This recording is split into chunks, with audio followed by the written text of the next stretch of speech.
At the heart of Willesden High School, a secret lurks in the shadows.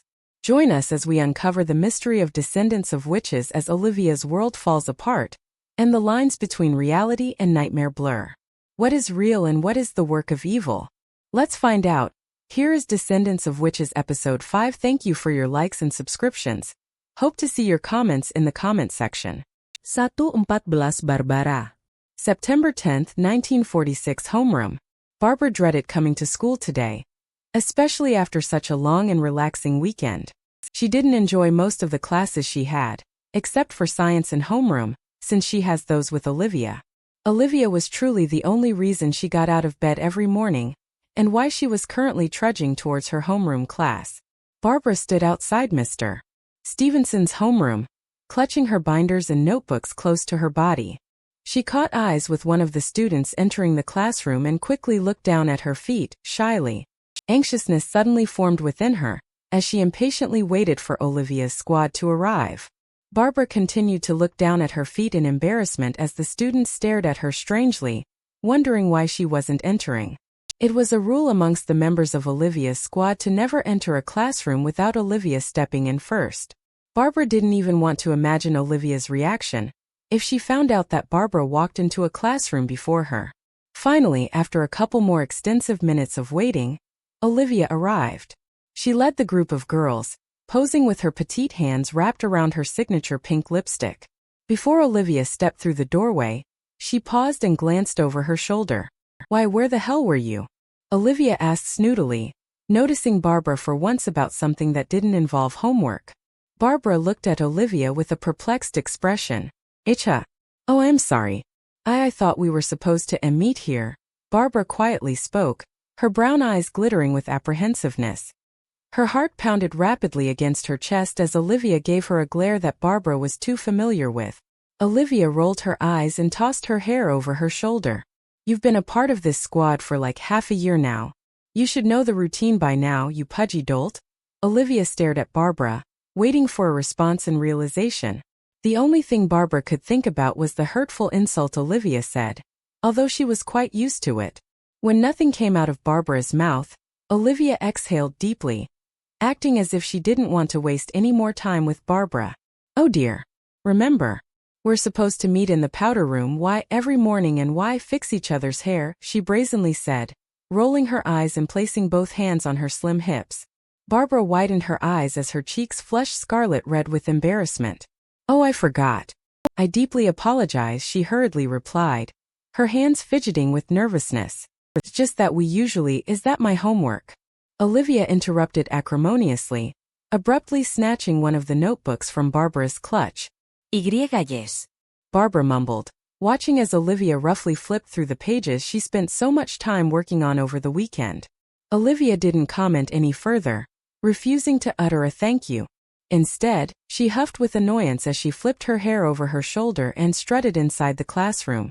The rest of the girls in her squad that stood behind her gave Barbara a look of alienation, then proceeded to follow Olivia. Barbara frowned and hid her face with her books, something she often did when feeling antsy. She waited for all the girls to walk through the doorway, then Barbara slowly shuffled after them. Unfortunately, she bumped into Jessica on her way through the door. "I'm so sorry." Barbara frantically apologized, bending down to pick up her books that fell on the floor. Jessica gave her a pitiful look. "It's fine, Barbara," she softly spoke, not wanting Olivia to hear her talking to Barbara. Jessica kneeled beside Barbara and assisted in collecting her notebooks. Out of all the members of Olivia's squad, Barbara noticed that Jessica was the one who always looked sorry for her. Barbara knew that Jessica couldn't do much about Olivia's treatment towards her, but she was fine with that. It was enough for Barbara that Jessica at least noticed her existence. She was immensely grateful for that. Thank you," Barbara muttered softly, after a few minutes of struggling to form a sentence. Jessica stood up and gave Barbara a timid smile and nod in response. Barbara noticed that her usual droopy blue eyes appeared somewhat lighter today, which made her feel thrilled to see that at least someone was doing well. They walked into homeroom together, a surprisingly comfortable silence between them. Barbara admired Jessica for many reasons. She was always kind to her, and Barbara remembered once hoping that she and Jessica could become good friends. That hope was shattered when she realized that Jessica had to stand by Olivia's side all the time. But it didn't hurt her feelings too much since Barbara understood. Jessica walked Barbara to her desk and paused before leaving to sit in her seat. "I have a question, Barbara," Jessica said, looking Barbara straight in the eye. Barbara hastily nodded, feeling guilty for Jessica having to talk to her. "I can't screw this up. She's doing so much for me." ¿Yes?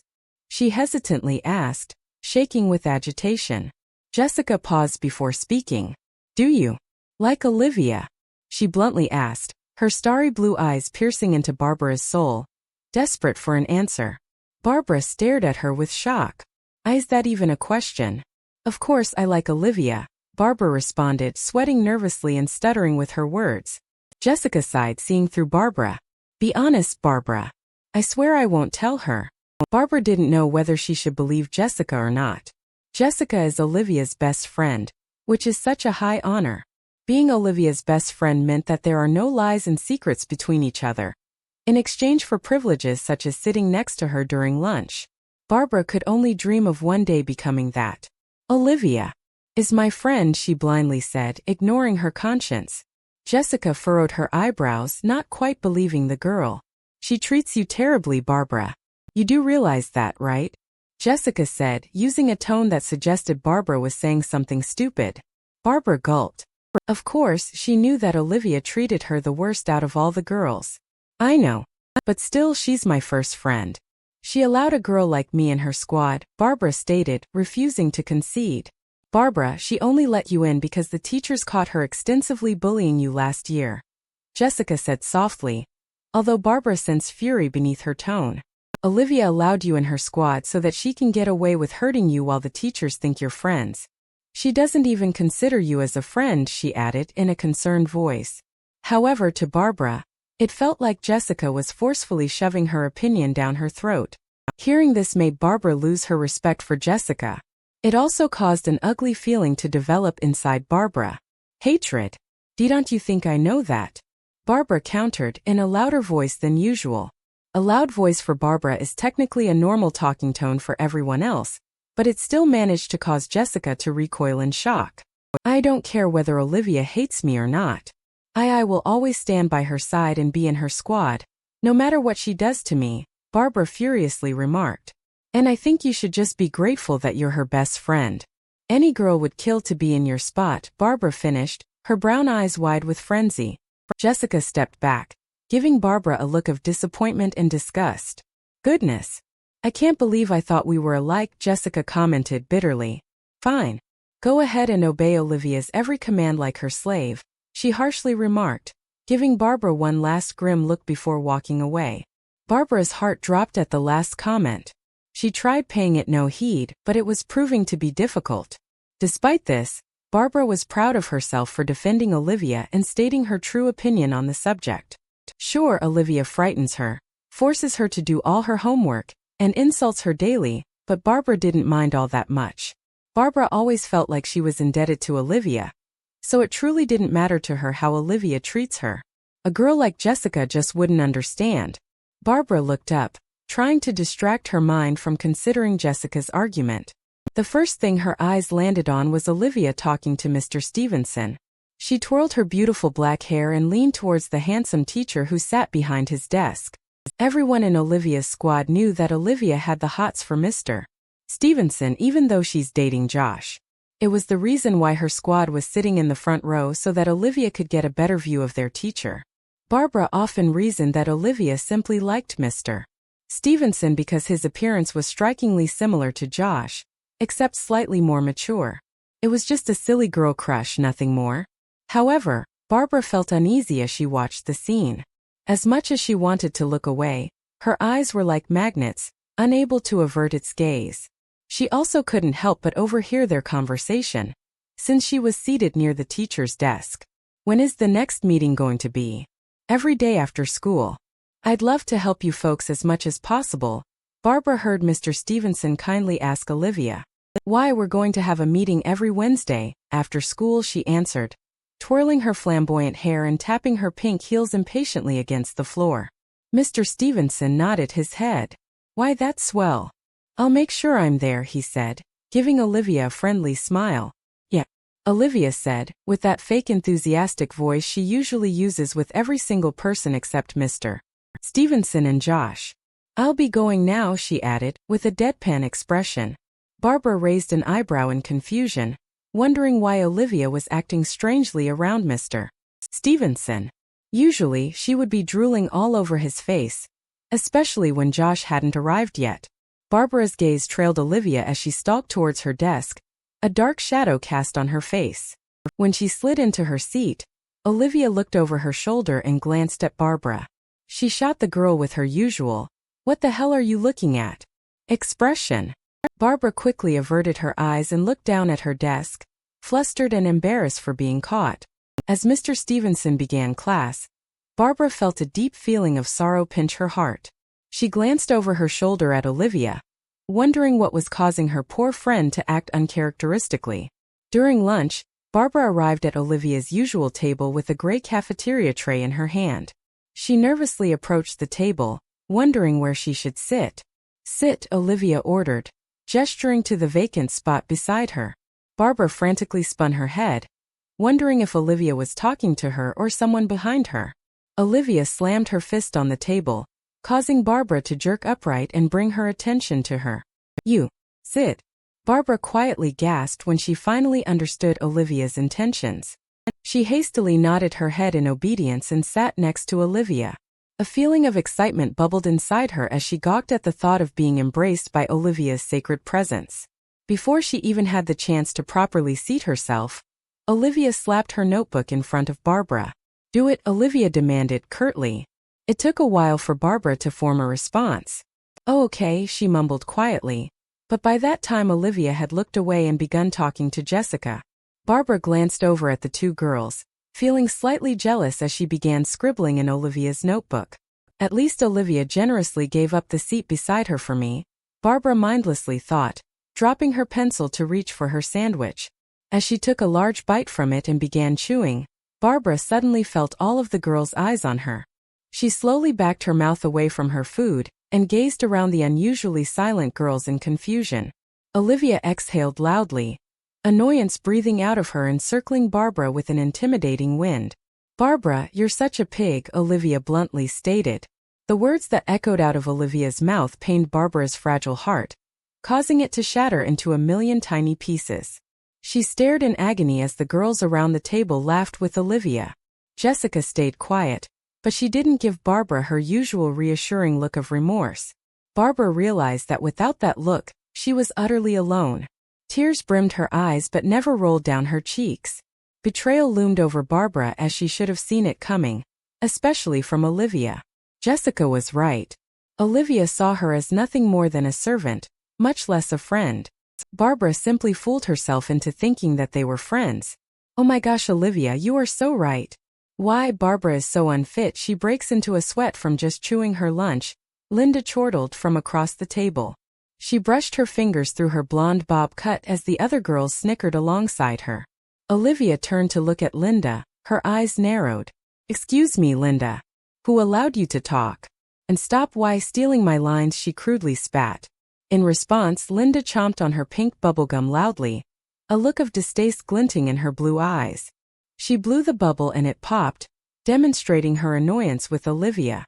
Barbara gazed at her sandwich with disdain, suddenly losing her appetite. She wondered if the sandwich was the problem or her chubby appearance. Barbara looked at Olivia, opening her mouth to ask, but nothing came out. She was paralyzed with fear and anxiousness.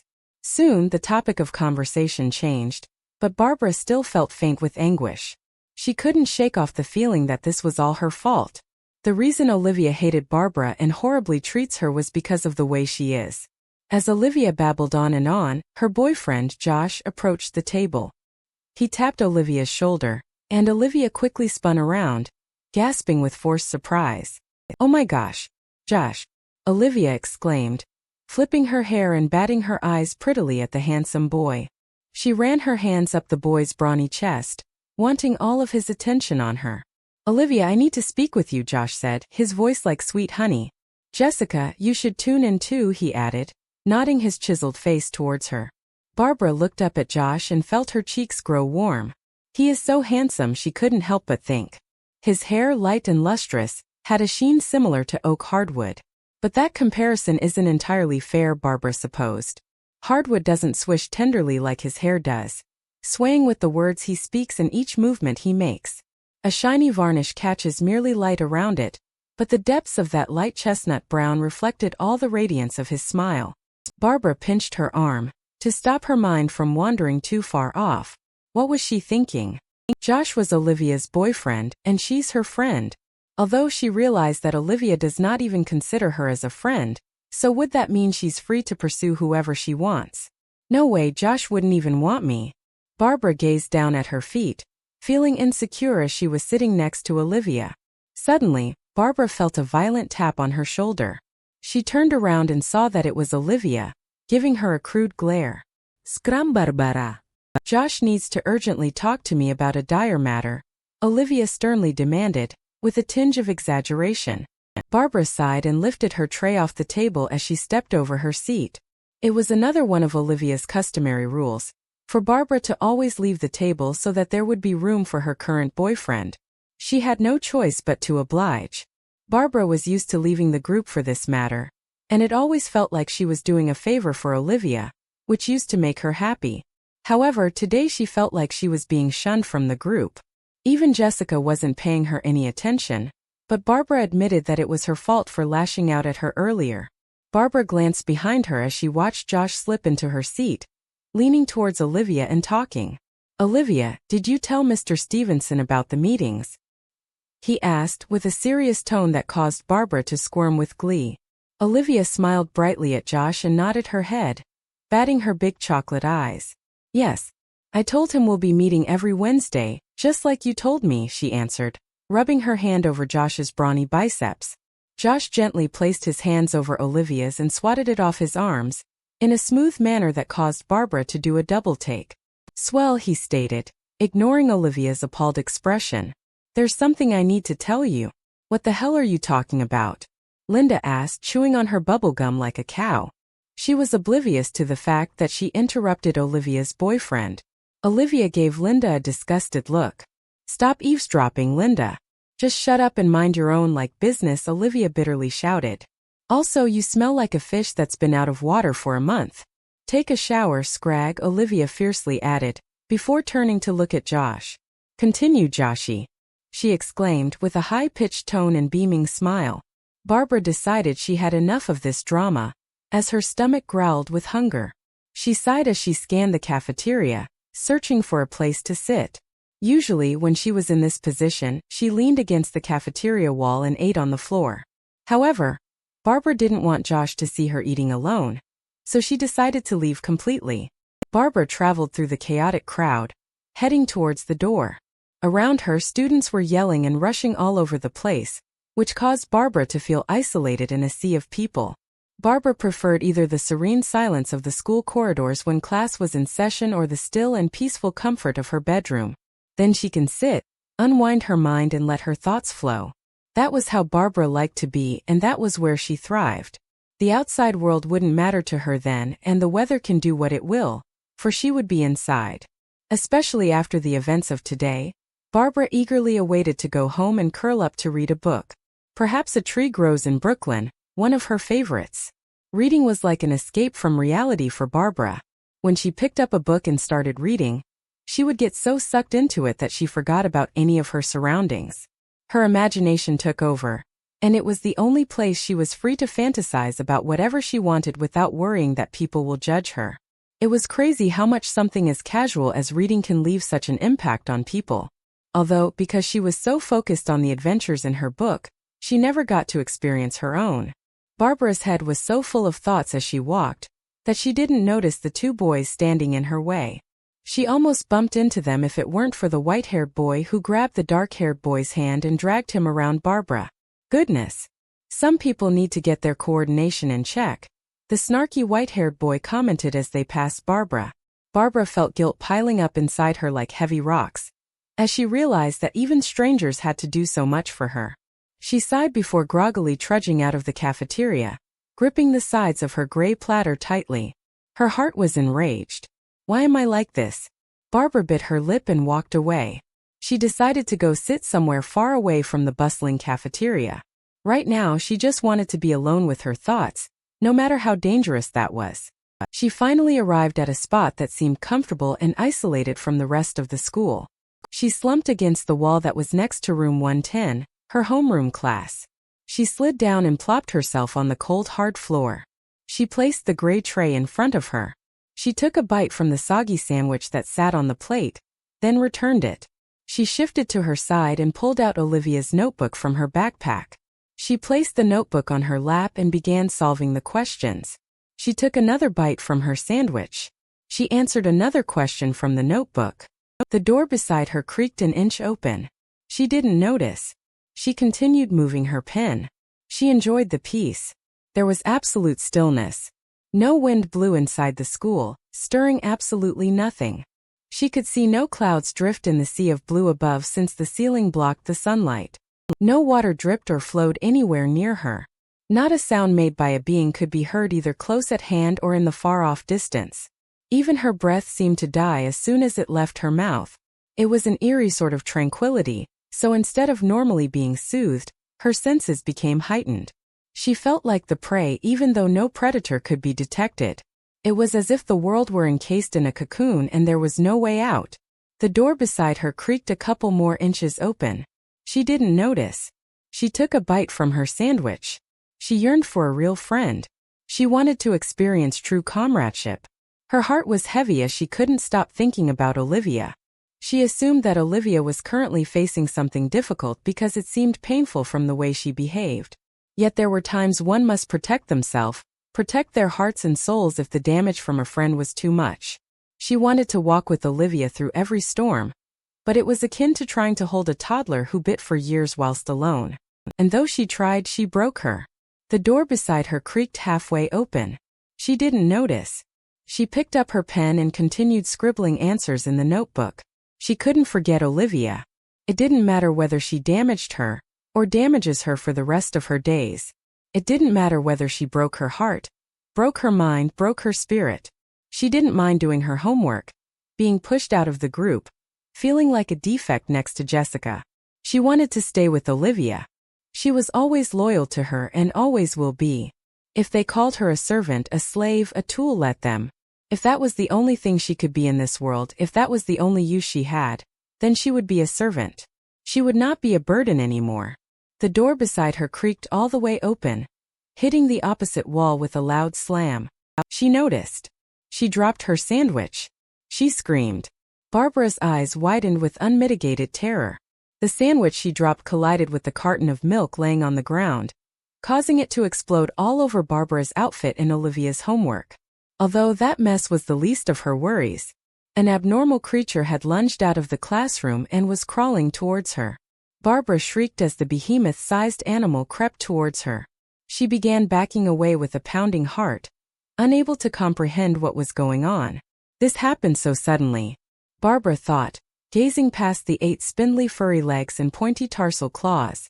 It scopulally padded towards her, making excruciating noises against the hard floor, similar to the scratching of nails against a blackboard. The creature had the body of a colossal spider, although a skull-shaped head was attached to its body. The humongous azure blue head could move briskly because of its inverted features, causing Barbara to shriek with terror at the unnatural animal. A noise escaped the spider's mouth akin to a scream. The scream tore through her like a great shard of glass. Her eyes widened, her pulse quickened, and her heart thudded like a rock rattling in a box. The scream came again, desperate, terrified. Human. The blood drained from her face. Is this real? Barbara blinked her eyes in disbelief as her entire body trembled. Adrenaline flooded her system, pumping and beating rapidly like it's trying to escape.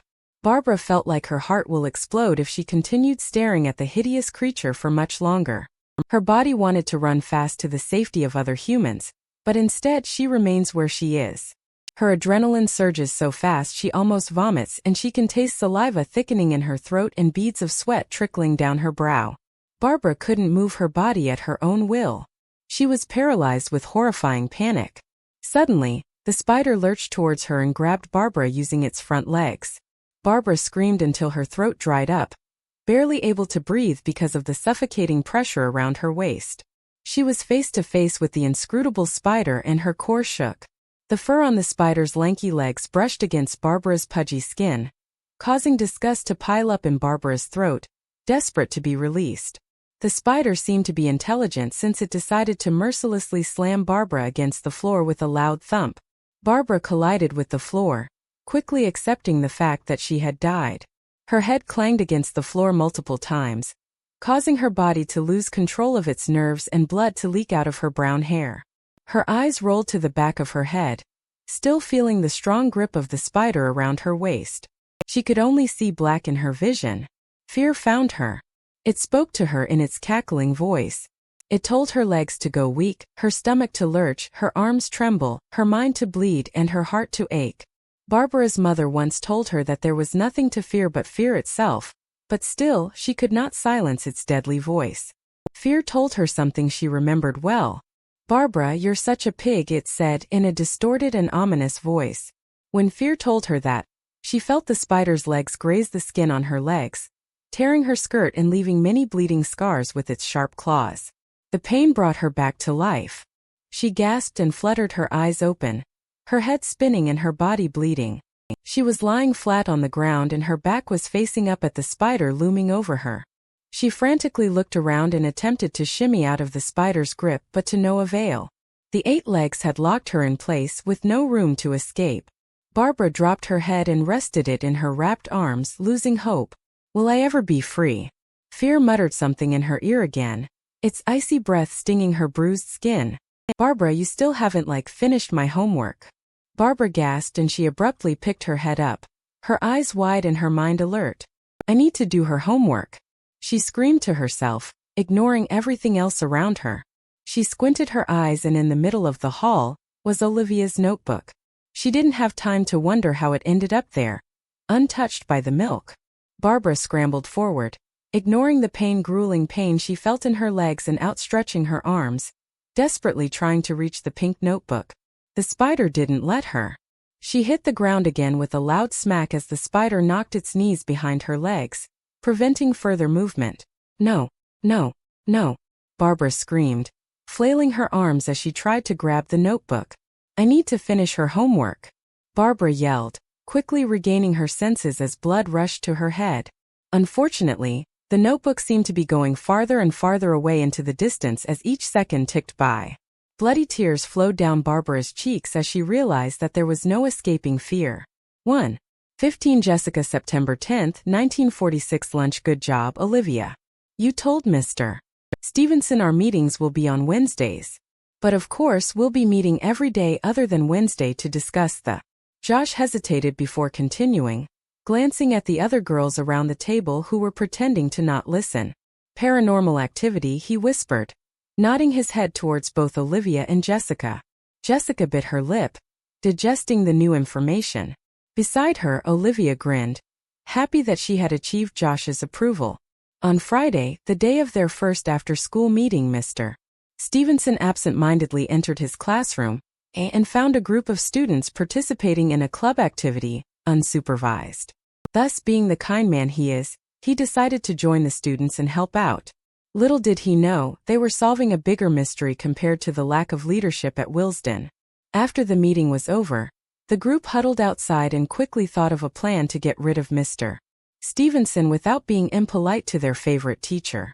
Josh suggested the idea that Olivia should inform him they'll be holding a meeting every Wednesday when in reality they'll be discussing the paranormal mystery on any other day except Wednesday.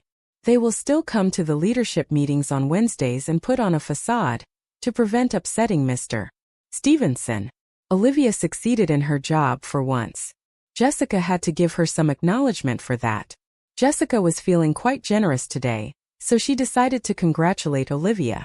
As Jessica turned around to face Olivia, her eyes widened in horror as she watched Olivia place herself all over Josh. Josh grimaced uncomfortably as Olivia traveled her arms over his chest affectionately and Jessica recoiled in disgust.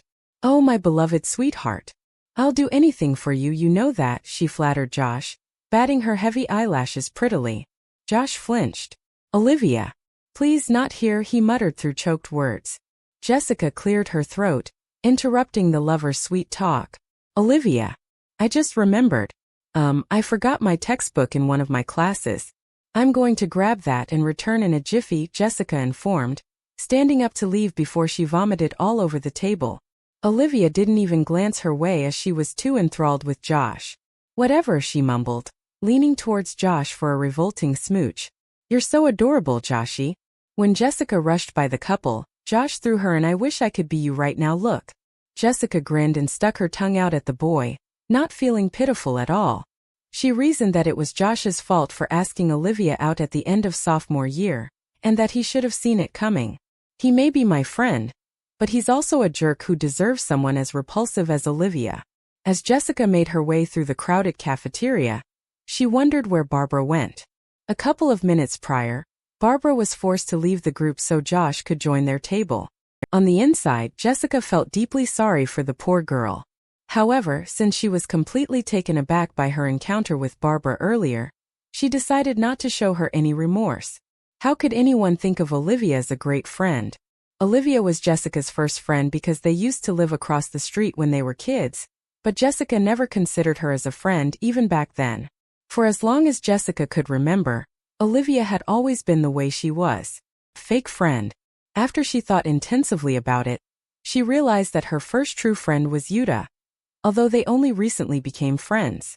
It was truly shocking how long she went without someone to easily confide in and genuinely laugh with. Suddenly, as if he could read her mind, she crossed paths with the alluring boy by bumping into him on her way out. "Oh my!" she exclaimed, looking up at the handsome young man. Yuta beamed at her. "Sorry, Jess," he chuckled lightheartedly. Jessica gazed at his smile, which was one of the prettiest things she has seen in a while. His smile reminded Jessica of childhood innocence that was so vibrant and free. An innocence she desperately wanted to be returned to her. "It's fine," she said and grinned while her cheeks flushed with a pink tint. "I was just leaving the cafeteria," she explained, twirling her golden hair in a comely manner. "Where were you heading?" he asked, running his hands through his hair. It was simple actions like that which caused Jessica's heart to burst out of her chest and explode with happiness. Jessica shrugged, forcing herself to keep her emotions internal. "I wanted to get away from the Olivia and Josh snooze fest," she explained, giggling. "I was planning to wander the halls. Would you mind if you joined me?" "Not at all," he replied, smiling. "Carter, do you want to join too?" he asked, turning around to ask his scowling friend. Carter huffed, glaring at Jessica. "Sure," he said coldly. As they walked through the school halls side by side, Jessica and Yuta began chatting. Carter refused to make any effort to join the conversation, so Jessica didn't bother him. "Any news about the paranormal activity?" Jessica asked Yuta, leaning towards him curiously. Yuta shook his head, flashing Jessica an adorable pout. "No. Carter hasn't experienced anything over the weekend. Neither has Ronald from what he told us during homeroom," Yuta answered. "Has Olivia told Mr. Stevenson about the meetings yet?" "Yes, she cooperated on a plan for once," she said, rolling her eyes. "Josh was confirming with Olivia just now. He also said that he didn't experience anything over the weekend either." "Neither have Olivia and me," Jessica added, hoping her information was somewhat useful. "Ain't that a bite? I wonder what this all means," Yuta pondered out loud, sighing. "You five are marked, yet the majority of your paranormal experiences occur at school." "I agree. It makes me wonder whether our homes are safer than school," Jessica said. She was glad that she was able to speak her mind for once, without having to feel insecure about Olivia's response. What made it even better was the fact that Yuta seemed to care about what she said and responded accordingly. "Personally, I think you all aren't safe anywhere. Can happen at home or school, it doesn't matter. I think you're the safest when you're with other people and not alone," Yuta pointed out. "That seems to be on the beam," she agreed as they turned the corner of the darkly lit hallway. "So does that mean I'll have to be spending all my time with them?" Carter suddenly piped up, throwing Jessica a disgusted look. Yuta furrowed his eyebrows, confused. "What do you mean?" Carter crossed his arms with an arrogant manner, although his face was deadpan. "With them. Olivia's squad." "And her," he gruffly responded, glaring at Jessica. "I suppose you can stick to anyone, not just the marked." "It seems to prevent the paranormal activity from occurring," Yuta reasoned, already familiar with Carter's hatred towards the snotty rich girls. Jessica scoffed defensively, clearly not used to this treatment from anyone. Why do you hate me so much? Because I'm a part of her squad. Jessica asked angrily, wanting to correct his wrong opinion. Carter nodded in response, refusing to speak directly to Jessica. She huffily placed her hands on her hips, offended. You know, I'm not at all like Olivia, she remarked. Carter snickered. It's easy to think that when you're blindsided of yourself and have a false perception of how you think you act, he snarkily replied, acting like he knew everything about Jessica. Dilly, he added snidely. Her insides churned at the mere thought of being compared to Olivia. I hate Olivia as much as you do, Jessica exclaimed, irritated by Carter's sudden judgment. Everyone stared at her in shock, not expecting that surprising response. Really? Yuta asked, giving her a look of puzzlement, although there was a hint of smugness in his expression as if he expected Jessica to confess that sometime soon. Jessica nodded her head hesitantly, looking behind her to see if Olivia happened to be overhearing their conversation somehow. It always frightened her how much Olivia seemed to know. It was like she had ears everywhere.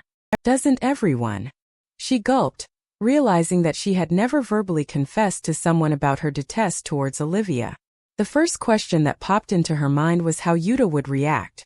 Yuta nodded, agreeing. Yes, but I thought you two are best friends, he asked, noticing her unease. Yuta flashed her a timid smile, hoping it would comfort Jessica. Jessica returned the small smile, truly feeling that Yuta could read her like a book.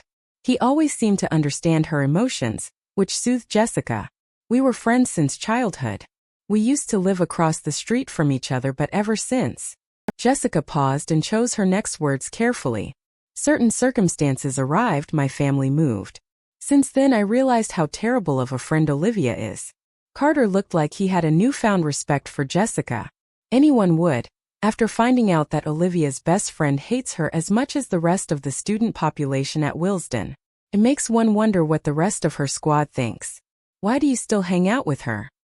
He asked, his voice noticeably gentler than before. Jessica bit her lip, still feeling uncertain about telling someone else about her deepest truths. She decided to give the boys her answer since she truly wanted to start fresh with these new people. To do that, she must be willing to open up and show her vulnerable side. Because her head drooped down and she took a deep breath before continuing. I have nowhere else to go, she mumbled softly. After a couple of moments passed, Yuta placed a reassuring hand on her shoulder. Jessica, you do have a place. Us, he said, brightly smiling at her. Jessica jerked her head up at that comment. Really? She asked, staring intently at his beautiful smile. That smile gave her hope and caused her heart to surge with happiness. She remembered wishing for someone to smile at her like that and give her hope. She wanted someone to tell her it was going to be okay, and that she would get through this. Back then she didn't know exactly what she wanted, but his smile gave her the feeling she craved for years. Love. All she craved was love. Yes. I would feel so guilty if you had to be stuck with Olivia for the rest of your life. Hang out with me and Carter, okay? Yuta said, brushing Jessica's golden bangs from her forehead. The touch of his soft hands was brisk, but it was impactful. He stared deeply into her blue eyes and softly grinned. I've already had such a fun time with you. Although it was short, it feels like I've known you for years. Yuta added, his serene but excited voice splashing against Jessica's pale skin like refreshing waves. Jessica spun and looked at Carter, wanting his approval too. Do you want me? Carter gave her a soft expression, genuinely feeling sorry for his previous actions. It doesn't matter to me. As long as you don't interrupt swim practices with my team, he responded, averting his gaze and trying to appear unbothered by the situation, although his eyes told a different story. Jessica laughed gleefully. Why would I join your failure of a swim team? She remarked wittily. Hey! Carter exclaimed, giving her an enraged glare. She clearly stung Carter right where it hurt. I can't believe I actually felt sorry for you. Take it back, woman. Thanks, Yuta, she said, looking up at him. And you too, Carter. I guess, she added, shooting him a sardonic glance over her shoulder. Carter rolled his eyes and continued marching through the grim hallway, walking ahead of the others. Suddenly, Yuta wrapped an arm around Jessica's shoulders and pulled her close, gently rubbing her arm. Despite the heaviness in her stomach, it fluttered at the feeling of her body pressed against his. She sunk into the warmth of his side, appreciative of the simple gesture. His touch made the hall warmer somehow, and her future within its walls seemed a little less bleak. "I hope you don't feel sad anymore, Jess," he whispered softly in her ears. The heat of his tender breath warmed Jessica's neck, and her body melted into Yuta. The strength of his comforting muscles caused the tension Jessica was feeling for years to evaporate. Jessica tilted her head upwards, her chin resting on his chest. She gave him a genuine smile, blood rushing to her cheeks as she realized how much she enjoyed the way Yuta spoke her name. "Course not, Yuta. Jessica," Carter suddenly shrieked from across the corridor. Yuta and Jessica swiftly pulled apart and exchanged worried glances. Yuta grabbed Jessica's wrist and together they ran towards the end of the hallway, towards where Carter's girlish scream could be heard. "What's wrong, Carter?" Yuta yelped, his voice extremely worried. His grip tightened around her hand as his nerves tensed. "Maybe he's experiencing paranormal activity," Jessica suggested, out of breath as they ran through the hallway. When they arrived at where Carter was standing, they were relieved to see that their friend had not been harmed. Carter had his back facing towards them as he stared at the ground, still as a piece of unmoved furniture. "Carter, what happened? Why did you scream?" Yuta asked, panting in between words as he approached his friend. Carter didn't reply. Jessica squinted her eyes as she slowly stepped towards the white-haired boy. She couldn't see what Carter was gazing down at, or what made him scream since he was blocking the object. "Carter, you scream like a dame," she teased, dismissing whether or not Carter's cry for help was sincere. After a few seconds of tense silence, Carter turned around and faced his friends. His silver eyes were fear-stricken and wide with terror. His skin was pale like a translucent ghost, causing Jessica to feel turmoil pile up in her heart. "Carter?" Yuta hesitantly asked, cupping his warm hands over Carter's face, trying his best to relax the boy. Carter was speechless and couldn't move his parched lips. Instead, he stepped to the side, his legs shaking. As he moved, the object he was gazing at was revealed to Jessica and Yuta. "I think she's dead," Carter coarsely muttered, gasping for air in between words. Jessica gasped and shivered as she stared at the corpse of someone she recognized on the ground. Jessica's legs moved on their own, rushing to the poor girl's aid. "Barbara!" Jessica cried, clutching the girl's hand and checking for a pulse. The girl was lying on her stomach and bleeding scars lined her thighs and arms. Upon closer inspection, Jessica could tell that her face was incredibly bruised and her head was bleeding. The blood that spilled onto the varnished floors caused Jessica to vomit inside her mouth at the sickening sight. Jessica frantically looked towards Yuta and Carter, who was kneeling beside her. After a couple of suspenseful seconds, Jessica could feel a quiet thump against her hand. "She has a pulse." Yuta let out a sigh of relief and turned Barbara over. "Do you know her?" he asked, wiping the blood off the girl's face with the end of his long sleeve. Jessica gulped and nodded her head. "Yeah," she mumbled, her eyes gazing at Barbara gloomily. Her heart wrenched with anguish as she regretted the way she treated Barbara today at lunch. "She doesn't deserve those words," Olivia said. "I should have defended Barbara." The grief surged with every expelled breath Jessica took, beginning to reach higher peaks. Tears began to spill from her helpless eyes and dropped onto the bruised corpse of Barbara. Yuta turned to look at Jessica and patted her back. "She's not dead, Jess. Let's get her to the school infirmary." "She'll be all right," Yuta calmly suggested, his soothing voice comforting Jessica. Yuta spun to look at Carter, who was kneeling beside him. "Are you okay, Carter? You look sick." Carter slowly shook his head. It took a while for him to respond, and during that silence, he grabbed Barbara's hand. "Look," he whispered, holding up her right palm for the others to see. "Oh dear," Jessica hiccuped, her heart converting back to its normal heavy state. That explains why she ended up this way. Her pale hand was inked with that symbol the three of them were all too familiar with. "Barbara, can you hear me?" Jessica softly asked, waving her hand in front of the girl's dormant face. Barbara slowly fluttered her eyes open and blinked drowsily. "It's me, Jessica," she said, resting her hand on Barbara's shoulder. She gave the frail girl a timid smile, hoping it would ease her tensions. "Where am I?" Barbara slurred, her eyes skittishly scanning the bright white room. She sat slumped against the wall and was perched on a white nursing bed. Jessica grasped both of Barbara's hands and rubbed them gently. "You're in the school infirmary," Jessica calmly replied, looking deep into Barbara's chocolate brown eyes. What happened?" Barbara whispered, sluggishly propping her legs up to inspect the stitches on the sides of her thighs. "Am I in heaven? It's so white in here. Are you an angel?" she asked, her entire body suddenly trembling. Jessica shook her head lightly and quietly chuckled. "No, Barbara. I already informed you. You are in the school infirmary and I am Jessica," Jessica repeated, extending her words so Barbara could understand her clearly. "Oh," Barbara said as Jessica grabbed her quivering hands again to calm the girl. "Will you explain to me?" Her words abruptly trailed, the piercing pain in her body preventing her from completing her sentence. Jessica nodded her head, understanding what Barbara meant to ask. "My friends and I saw your bruised body laying on the floor, so we brought you to the school nurse. She patched you up and advised that you require some rest," Jessica explained, courteously combing her fingers through Barbara's damp and tangled brown hair. "Barbara, please tell me. Do you remember what happened before you got knocked out? Who or what made a knuckle sandwich out of you?" Barbara bit her lip, her mind flashing back to the memories of what happened before her knockout. "I haven't a clue," Barbara replied, clenching her eyes shut. Jessica sighed and lifted Barbara's right palm to her face. "Look at this, Barbara." Barbara stared at the unfamiliar tattoo with confused eyes. What is that?" "I don't recall getting that," she honestly said, baffled as sweat dripped down her forehead. "I have it too," Jessica said. She flipped her hand and showed it to Barbara. Barbara's eyes darted between both of their palms in complete bewilderment. "And I know what caused it," Jessica added with a flat face. "Itcha?" Barbara asked, completely dumbfounded. Jessica dropped her hand and stared at Barbara straight in the eye seriously.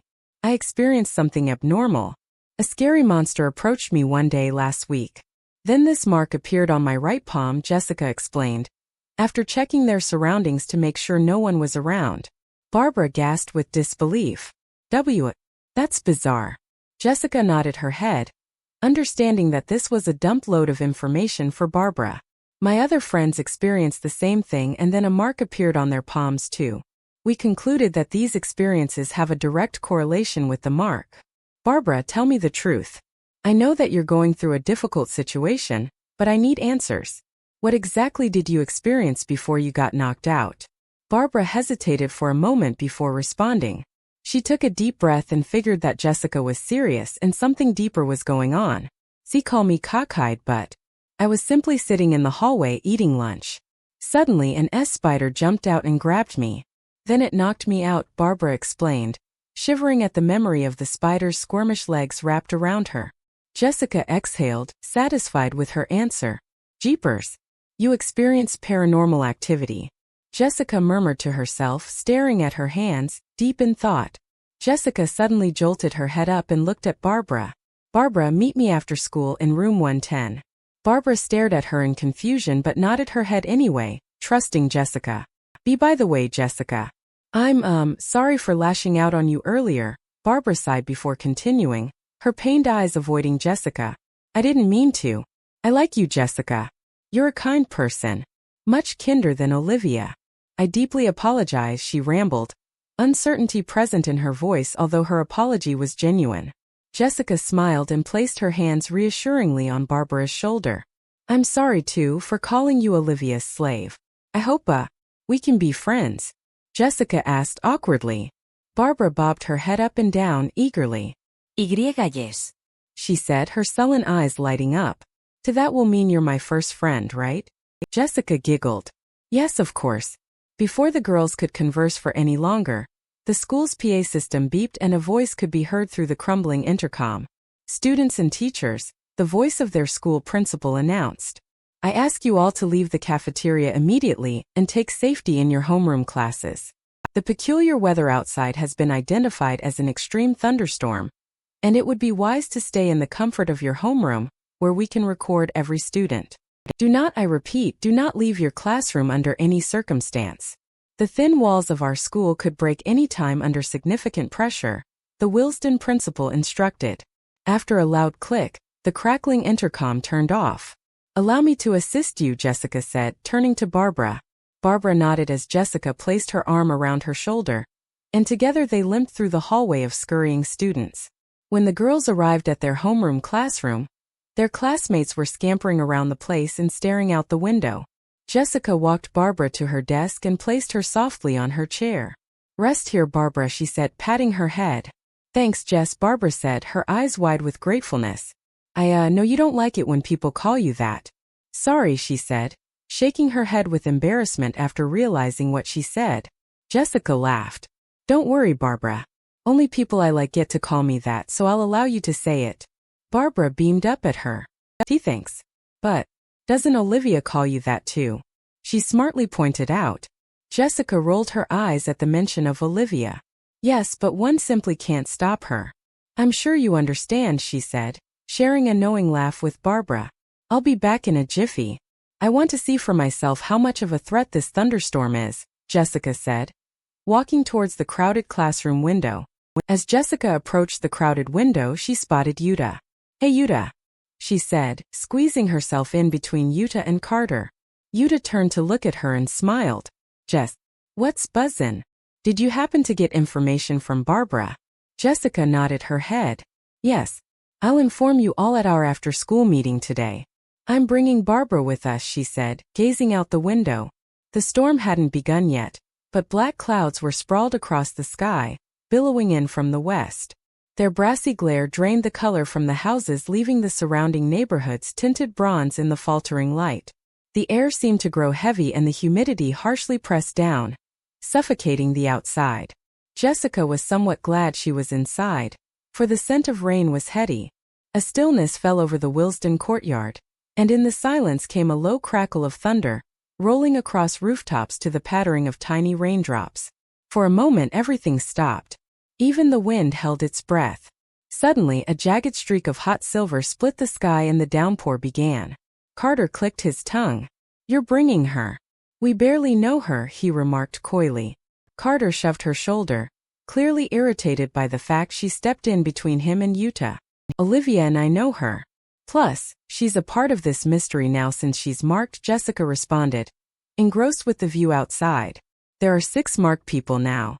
As they looked out the window and gazed at the raging storm, Mr. Stevenson appeared behind them.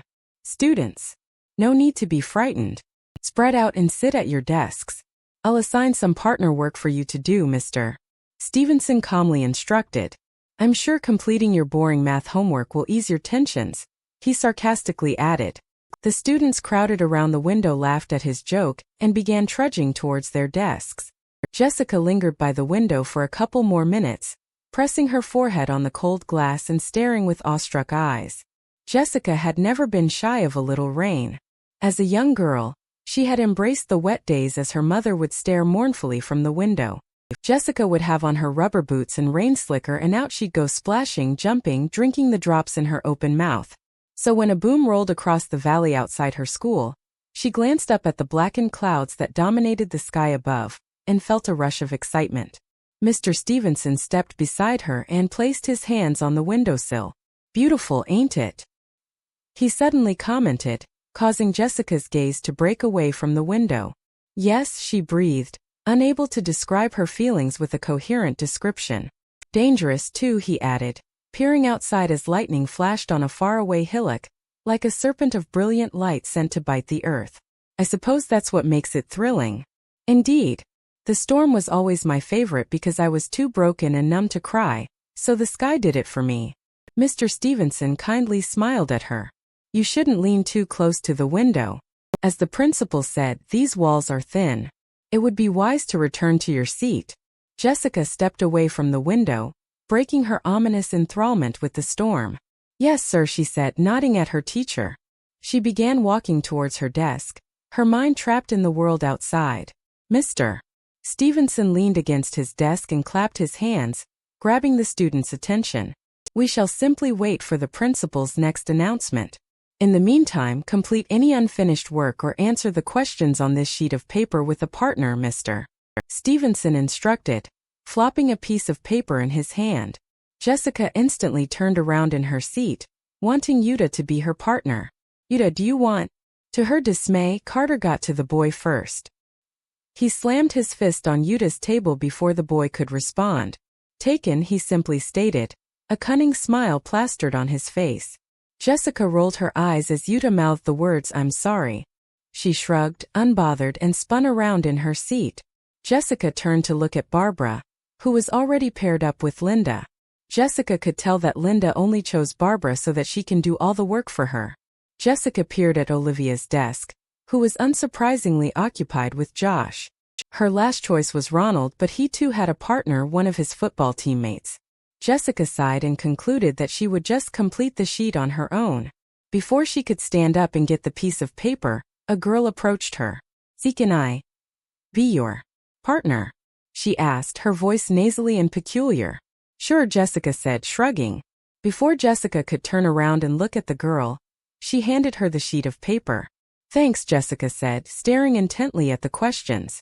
"Do you have the sheet too?" Yes, she replied, grabbing a chair and plopping down beside Jessica.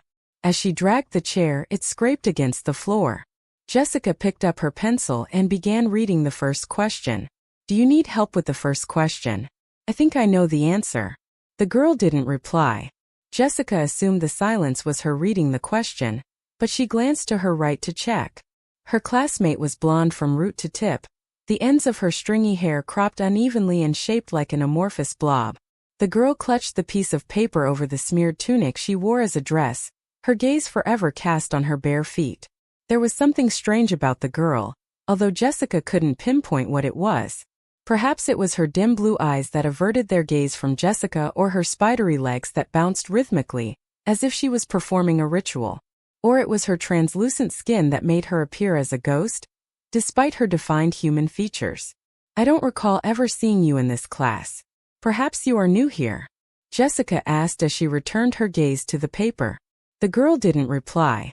Jessica furrowed her eyebrows at the lack of conversation. There was a tug in her stomach and a tap in her head. It was not random, it was a gut feeling that was her brain's way of telling her something wasn't normal. Jessica gulped and ignored her intuition as she turned to glance at the girl sitting beside her. The girl wasn't sitting beside her. Jessica's heart hammered suspensefully within her chest as she scanned the empty chair beside her. The classroom around her was normal as students scribbled. But something was not right. "I'm not new. I've been here this whole time, Jess," the girl's squeaky voice whispered in her left ear. Jessica jumped off her chair and gasped, as a gaggle of pimples laminated her frigid, pale skin. The girl's whisper stained her ear and left a slimy residue that gave Jessica no choice but to turn and confirm what she thought was happening with her eyes. The blonde girl was standing to her left, although she had shrunk to the size of a child. The classroom window was behind her, and the monotonous gray color of the outside world failed to calm Jessica. A sneer was plastered on her human face, her sharp teeth exposed like a rabid dog. Jessica could imagine those teeth digging into her skin and infecting her with rabies. As the haunting image flashed across her mind, she stumbled backwards and tripped over a chair. Jessica was suddenly aware of the empty and dark classroom she was in. The students and her teacher had mysteriously vanished. Her brain shut down at this realization. She was clammy and there was the glisten of cold sweat dripping down her forehead. Her watery eyes enlarged and the hairs on the nape of her neck bristled, as if someone was coming at her to deliver a fatal blow. An explosive boom could be heard outside. Lightning and thunder had struck. Jessica blinked and noticed that the girl was not standing in front of the classroom window anymore. Jessica clenched her eyes shut and desperately muttered prayers, hoping that a being greater than herself could save her from the demon she saw. She wished she could pull a blanket over her head like she did when the objects within her room appeared to be abnormal shadowy figures in the night. "Jess, this way," the girl's voice ordered from across the room. "No," Jessica sniffled, shaking her head as she wrapped her arms around her chest. The rational side of her mind told her not to dare look that way. "Jess," the girl repeated from behind her, her voice sharp and lethal. Jessica's breath hitched in her throat as the girl clutched her shoulder from behind. The tiny fingers on her shoulder were strong and slimy as they inched towards her neck, slow as a snail. A moment of nothingness passed and then everything happened at once. The girl harshly dragged Jessica across the classroom floor by her neck, with Jessica frantically clawing for freedom. They stopped when they reached the corner. The girl grabbed Jessica's face and spun her so that she faced the dark corner. Jessica raspily gasped for oxygen when the grip from her neck was released, drowning in the aftermath of the pain. She wanted to shut her eyes from the reality in front of her, but it was too late. Her eyes already landed on a painting that leaned against the wall. The painting was old and yellowed, deprived of the attention it needed over the years. Jessica instantly knew why. The black and white strokes were harsh, as if the painter was trying to make a bold statement. The image rendered was that of a woman wearing a black cloak and a black veil covered her face. The deranged woman stared at Jessica blankly with her completely white and horrific eyes that sharply contrasted against the black.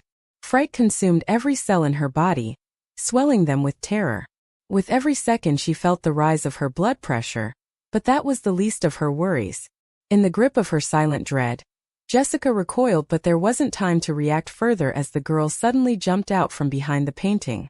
She attempted to scream, but the inside of her mouth lacked any moisture and a croak was all that issued from her gape. Yet what she saw no one else could see. She was trapped in her own psychosis, tailor-made to play on her deepest fear. The girl in front of her wasn't a creature she had never seen before, but it definitely wasn't who she thought her partner would be. Her face morphed into a familiar one and her liquid hands were clutching a piece of paper. The little girl's abnormal pupils evilly blinked up at her and smeared mascara trailed down her eyelids. Her pink lipstick melted down her chin, along with her coarse frowning lips, reminding Jessica of the heavy downpour occurring outside. Her frizzy blonde hair swished wildly with every spin of her misplaced head. Finally, a screech that was louder than the raging storm outside escaped her mouth. Jessica jumped to her feet and her pulse quickened, her heart thudding like a rock rattling in a box. A scream escaped her mouth again as the blood drained from her face. Jessica wanted to run away, but there was nowhere to go. She was trapped in the dark and empty box that was room 110, with nothing but the zombie girl to accompany her. Jessica watched with frightened eyes as the zombie girl screamed with her, copying the expression on her face. As Jessica backed away, so did the phantom girl in the opposite direction. When Jessica's back was against the frosty window and the little girl's back was against the classroom door, they silently stared at each other. Jessica's knees wobbled as she forced herself to stay strong, but it was pointless. The zombie girl grabbed the doorknob and pulled it open, much to Jessica's surprise. What had revealed itself behind that door surprised Jessica more. A living, breathing, and walking woman met Jessica's terrified gaze from the doorway. She wore a black cloak and a black veil that covered her face but didn't hide the wide white eyes that peeked from behind the veil. Her brain picked up that it was the woman from the painting much quicker than her body. A desperate scream escaped her raw throat, initiating her flight or fight response. Her cowering body chose neither, and unwillingly she stood paralyzed in her spot. The woman and zombie girl marched forward, and within a blink of an eye, the monsters from her nightmares were flooding her vision. Their frigid foreheads touched hers, and that touch was enough to remind her that what she was experiencing was not a figment of a child's imagination. The window behind her was real, the walls beside her were real, the room around her was real. Jessica cowered under their nightmarish presence, trembling and weeping. After another harsh press of their foreheads, Jessica snapped out of the dark and empty classroom. Her eyes adjusted to the light of the normal classroom she had left, yet she stood in the same spot with her back against the window. The zombie girl was standing a few meters away from her, clutching the painting of the white-eyed woman. The students turned to face Jessica and looked at her strangely, wondering why she was shrieking and tumbling over chairs. Jessica yelped at the sight in front of her and scrambled towards her desk frantically. She hurled her chair at the girl, resulting in not even a flinch from her partner. Jessica backed towards the window again as Yuta and Olivia crowded her worriedly. Jessica gripped Yuta's sweater as all her limbs began flailing and trembling uncontrollably. She screamed from deep within her mouth as if her terrified soul unleashed the demon in front of her. She realized at that moment that no matter how crowded the area surrounding her was, there was no escaping the paranormal activity, contrary to what Yuta said earlier. Suddenly, the phantom girl viciously smirked, as if she enjoyed hearing Jessica scream. Her vision became fuzzy and distorted as her mind buzzed. Her ears began ringing, similar to the constant splatter of rain panging against the window behind her. She tightened her grip on Yuta's sweater, refusing to let go. She stared at the being in front of her as everything slowly blurred. Jessica. What's wrong? Mr. Stevenson asked, approaching Jessica with a concerned expression. Jessica snapped out of the ominous trance at the sound of his voice. Her racing heart came to a slow stop as the thunder outside quieted. She turned to look at Yuta and ignored the peculiar nonchalance in his eyes. Instead, she forced herself to find comfort in them. Jess, why were you screaming? He asked softly, placing a hand over her cheek. The room turned quiet as Jessica slowly turned her quivering head. She wanted to confirm that the girl was still standing there. Can they see her too? All she saw were 2 knocked-down chairs and a blank canvas. No zombie girl could be seen. Jessica's breathing halted as she pointed at the nothingness in front of her. She's gone.